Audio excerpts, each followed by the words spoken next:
Hey, welcome back. We're gonna talk about the next episode of Night Gallery here. Today we are talking about Season 2, Episode 12. Had 3 segments. First segment was pretty cool.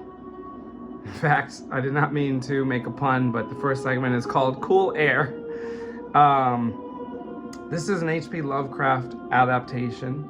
I read the story years ago when I was going through all the Lovecraft stories. This was not one of my favorite Lovecraft stories because not a whole lot happens and it's kind of a simple idea, which is unusual for Lovecraft. But the adaptation is pretty good. The original story was written in 1926, and this version features Barbara Rush, who was in When Worlds Collide in 1951, and she was also in It Came from Outer Space in 1953. Then much later, she's in a horror movie called Moon of the Wolf from 72, which I haven't gotten to yet.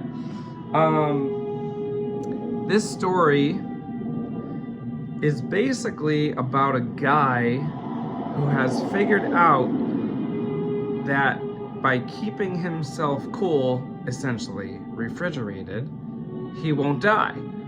Actually, he did die, but he figured out that even after death, he can still be alive, if you follow me, as long as he's refrigerated.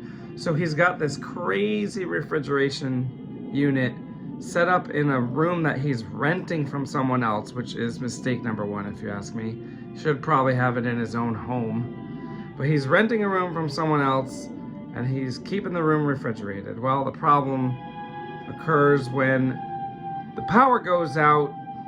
Mistake number 2, you should probably have some kind of backup, but the power goes out and he can no longer refrigerate himself. There's also, the woman played by Barbara Rush, who for some reason has a crush on this guy. Now he doesn't tell her that he's dead, but he's clearly weird and won't leave his apartment, or his room, I guess. But it was cool, mainly cool because at the end of it, when he ends up dying, kind of like the case of M. Valdemar by Edgar Allan Poe, when he ends up dying, he decays all at once. This is stolen from Edgar Allan Poe, by the way. He decays all at once, and you get to see him decayed, and it's probably one of the coolest images of Night Gallery so far. In fact, the probably only cooler image was in the previous episode when we had another Lovecraft adaptation that had these beasts running around. That one was also great. So I give this one a 7 out of 10, mainly because he looks really cool, all decayed. That's pretty much it for that one. The next one was called Camera Obscura. This one, honestly, I would not consider this a horror story. This is very much a Twilight Zone type story. It's fairly unique.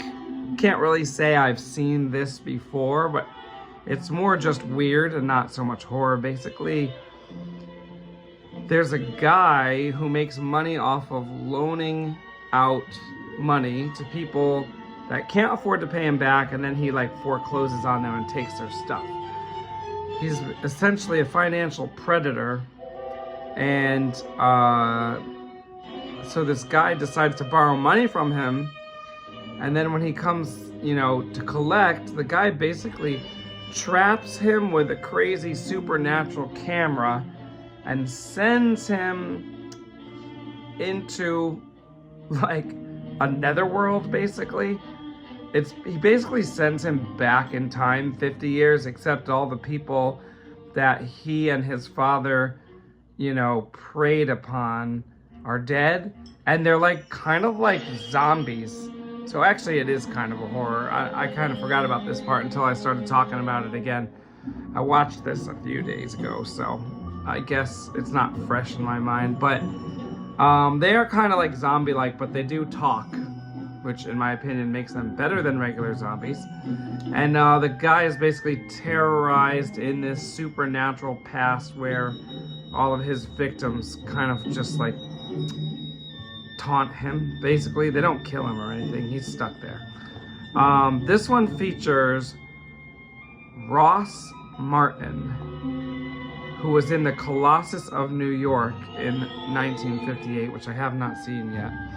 It's like a giant guy type movie, which there were a bunch of them in the late 50s. I believe he played the guy who traps the loan shark, and the loan shark was played by, I don't know if I'm going to pronounce his name right, Renee Auber-Jones or Jonas. That guy was great. He is in the movie Images from 1972, which I have not done a review for yet, although I have seen it. It's kind of a weird British, like, psychological thriller horror movie. I guess he was in King Kong from 1976 as well, but I don't actually remember him in that movie, but I guess he was in it. I think I saw that a few years ago. Oh, and also another guy, Arthur Mallet, who was Toodles in Steven Spielberg's 1991 film Hook. He was one of the zombie victims, so that was cool. I actually love Hook, by the way. Little side note, I love that movie. I saw it in theaters when I was like 7, and I've watched it multiple times, even recently, and it is great. Underrated Spielberg film, in my opinion. And then finally, just to fill out the full 50 minutes, we've got a like minute and a half long segment called Quoth the Raven, which is an Edgar Allan Poe reference. And in this segment, there is an actor playing Edgar Allan Poe trying to think of how to write the poem, The Raven. And then a raven comes into his room and like gives him the line. So that's that. It's just like a joke filler segment, as we sometimes get on Night Gallery. So overall, let's see, I'd say 7 out of 10 first segment. Second segment, maybe 6 out of 10. So it's somewhere like a 6.5 altogether. Not the best episode, not the worst episode. A brief glimpse of some really cool effects, especially for its 71. Very cool effects and cool air. All right, thanks for watching. I'll see you for the next one, hopefully soon.